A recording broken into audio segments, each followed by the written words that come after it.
helped me to reach 2,000 subscribers. The first thing I noticed was the smell.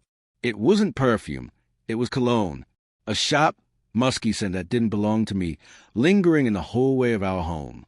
Our home, the place I built with my wife, Emma. I froze at the door, holding a grocery bag in one hand. The lights were dim.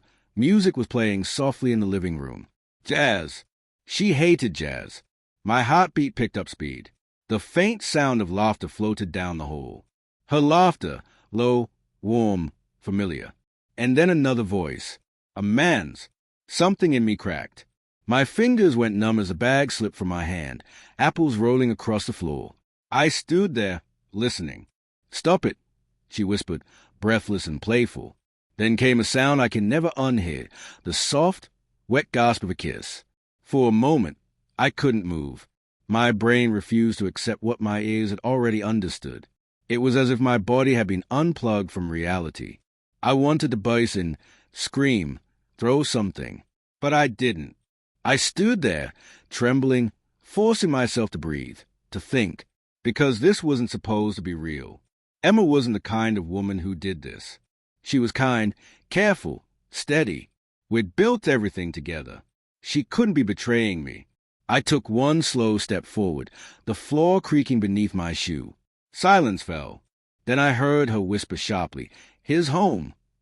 The world narrowed to a single point.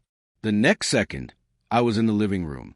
He was there, sitting shirtless on my couch, his hand still resting on her thigh. A stranger, young, athletic, a cocky grin flickering into panic when our eyes met.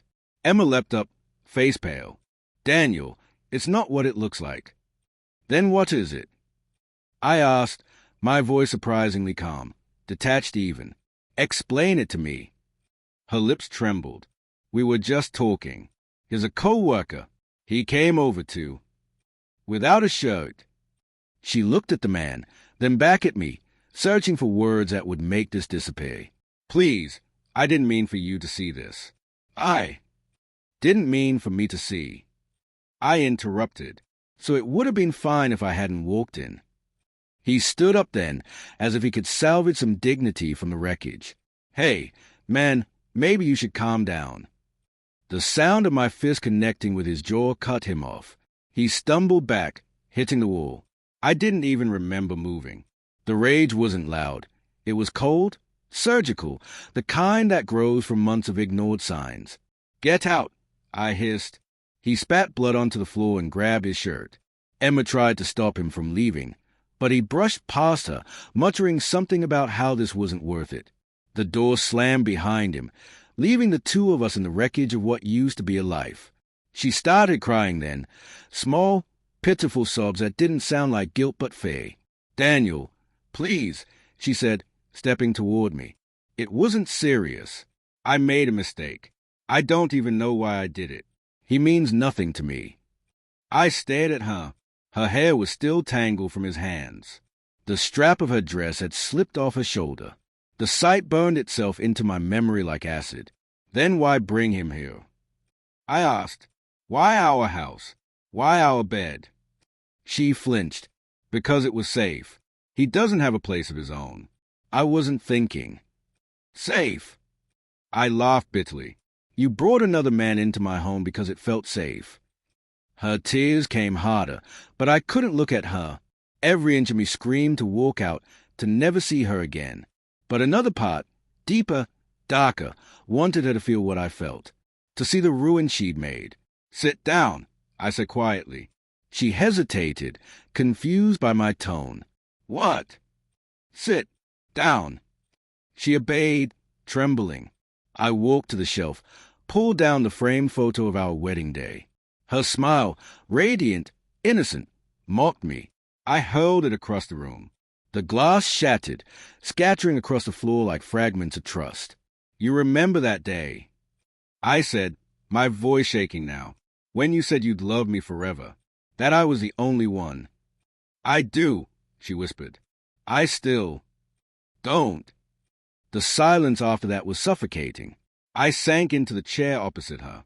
My mind was racing through every memory, every late-night conversation, every I love you. Every time she'd turn away a little too quickly when I tried to kiss her. And suddenly it all made sense. The late work nights. The unexplained perfume on her clothes. The new laundry I never got to see her wear. It had been happening for weeks. Maybe months. You could have told me you were unhappy, I said quietly. You could have asked for space. A divorce. Anything. But you let me sleep beside you while you gave yourself to someone else. Her hands covered her face. I didn't mean to hurt you. You didn't mean to get caught, I corrected. Something inside me gave way then. Not anger, not hate, but exhaustion. The kind that comes when you finally stop pretending. I stood, grabbed a suitcase from the closet, and began to pack. She followed me, crying harder. Daniel, please, don't do this. We can fix it. I'll quit my job. I'll go to therapy. You can't fix what's already rotted, I said. You killed it. When I reached the door, she caught my arm. Where will you go? Somewhere you can't find me. And I meant it. But as I opened the door, I turned back for one last look. Her mascara was streaked, her hands trembling, her eyes wide with regret, or maybe fear of being alone. That's when I realized something cruel. I didn't hate her. Not yet. I still loved her, even now. And that was the real punishment. Because love doesn't die cleanly.